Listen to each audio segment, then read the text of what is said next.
In today's video, I am going to teach you how to connect your Shopify store to Zendrop.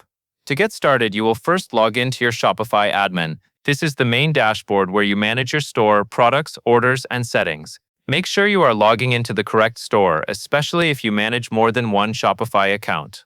Once you are inside the Shopify admin, look at the left-hand sidebar. This is where Shopify keeps the main navigation menu. Find and click Apps. This section is where you can view the apps you already have installed and discover new ones that can connect to your store. After you open the Apps area, you will see a search bar that lets you find apps quickly. Click into that search bar and type Zendrop. As you type, Shopify will start showing results.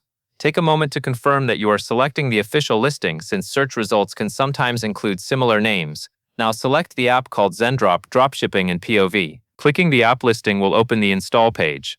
This page typically includes a short description of what the app does, along with the option to add it to your Shopify store.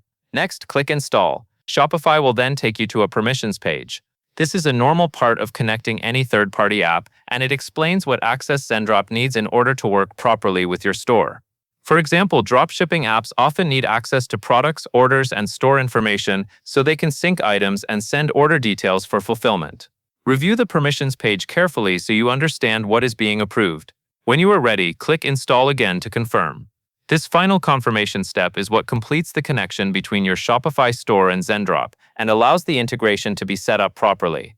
Once the installation finishes, you should be connected and ready to continue setting things up inside Zendrop, depending on your workflow and store needs. And that is all there is to it.